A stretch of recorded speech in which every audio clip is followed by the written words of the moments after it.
Susi, asisten rumah tangga Ferdy Sambo, akan dilaporkan ke polisi oleh pengacara keluarga Brigadir J. Kuasa hukum keluarga Nofriansyah Joshua Huta Barat atau Brigadir J, Kamarudin Simanjuntak, akan melaporkan asisten rumah tangga Ferdy Sambo dan Putri Chandrawati yang bernama Susi ke pihak kepolisian. Kamarudin menilai Susi telah memberikan keterangan palsu saat dihadirkan jaksa penuntut umum sebagai saksi untuk terdakwa Richard Eliezer Pudihang Lumiu atau Baradae pada Senin 31 Oktober 2022. Adapun memberikan keterangan palsu di bawah sumpah diatur dalam pasal 242 Kitab Undang-Undang Hukum Pidana, khususnya ayat 1 dan 2.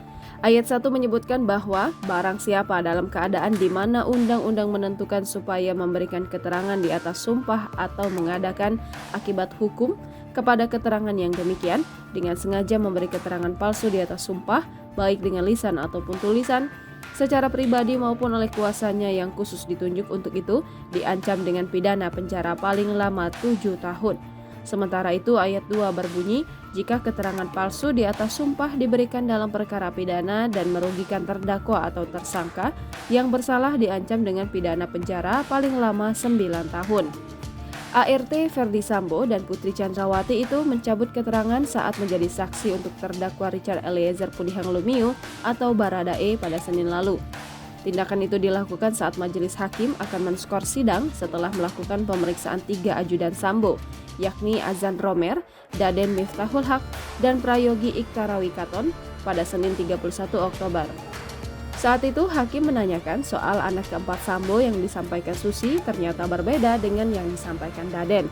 Awalnya Susi mengatakan anak terakhir Sambo dilahirkan oleh Putri Chandrawati, tetapi Daden menyatakan bahwa anak itu merupakan hasil adopsi. Dengar pernyataan tersebut, Susi pun meminta maaf. Susi menyatakan mencabut apa yang ia telah sampaikan. Lantas, Hakim Wahyu menanyakan keterangan apa lagi yang mau dicabut oleh Susi. Susi pun akhirnya mencabut keterangan soal isolasi mandiri yang awalnya disebut dilakukan di Duren 3. Hakim kemudian mengingatkan agar Susi tidak lagi berbohong atau menyampaikan keterangan yang tidak tepat. Jangan lupa subscribe, share, komen, dan like ya!